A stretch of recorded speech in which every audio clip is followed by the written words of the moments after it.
बड़ी विडंबना ये है कि हिंदुस्तान एकमात्र ऐसा देश है जहां पे एफआईआर दर्ज कराने के लिए भी पीड़ित को धरना देना पड़ता है। ये कोई नई बात नहीं है। सरकार ने सोच लिया है कि तो रोज होता है। इसका जवाब मैं बताता हूं। सरकार क्यों नहीं आपको पैकेज देना चाहती? क्योंकि सरकार जो वर्तमान में है बीजेपी की, ये धर्म और जाति देख के न्याय करती है। वो इंसान देख के न्याय नहीं करती है।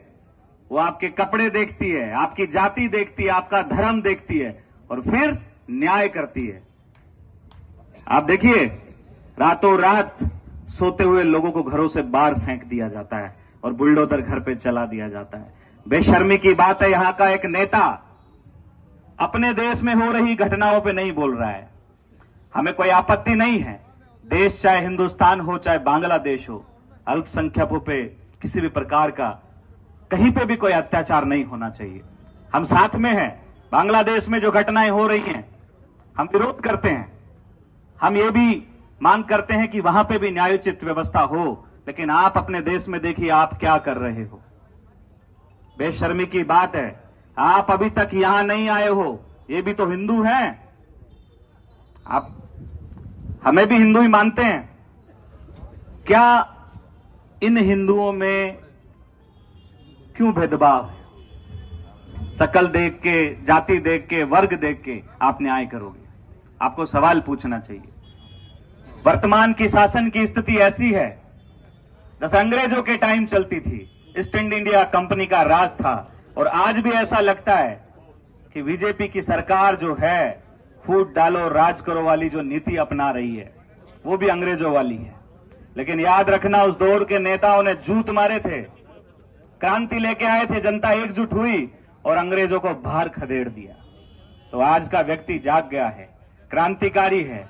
वर्तमान के शासन को आपके 4 दिन के धरने को याद करके एक बात समझ में आती है।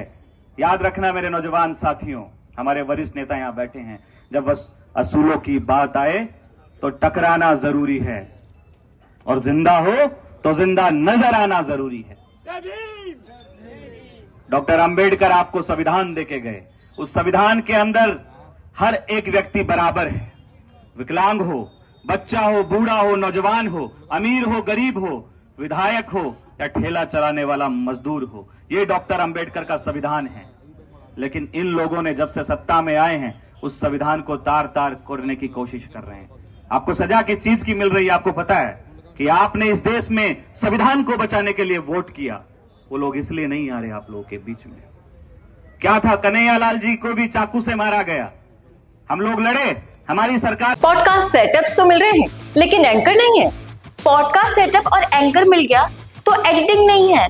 पॉडकास्ट सेटअप भी मिल गया, एंकर भी मिल गया और एडिटिंग भी मिल गई, लेकिन उसे अपलोड करने के लिए अच्छी व्यूअरशिप वाला चैनल नहीं है। और अगर वो सब भी मिल गया तो पॉडकास्ट को अच्छे एसईओ के साथ अपलोड करने का डिजिटल सपोर्ट नहीं है। और अगर ये सारी चीजें एक साथ मिल रही हैं तो प्राइस बहुत ज्यादा हाई है। तो अगर आपको ये सारी चीजें चाहिए आपके अपने जयपुर में, जो आपको पॉडकास्ट सेटअप्स, एक्सपीरियंस एंकर्स, शानदार studio, amazing editing, 6 crore plus views वाले चैनल पर अपलोडिंग और तो और सिर्फ पॉडकास्ट ही नहीं, उसके साथ आपको मिल रही है उसी पॉडकास्ट में 5 रील्स फ्री, वो भी सिर्फ 8,000 रुपए में। और ये सब कुछ मिल रहा है आपको सिर्फ और सिर्फ मिशी मीडिया सॉल्यूशंस में। तो सोच क्या रहे हैं? अगर आप भी चाहते हैं पॉडकास्ट के जरिए पूरे सोशल मीडिया पर छाना तो अभी कॉन्टैक्ट कीजिए स्क्रीन पर दिए गए नंबर पर।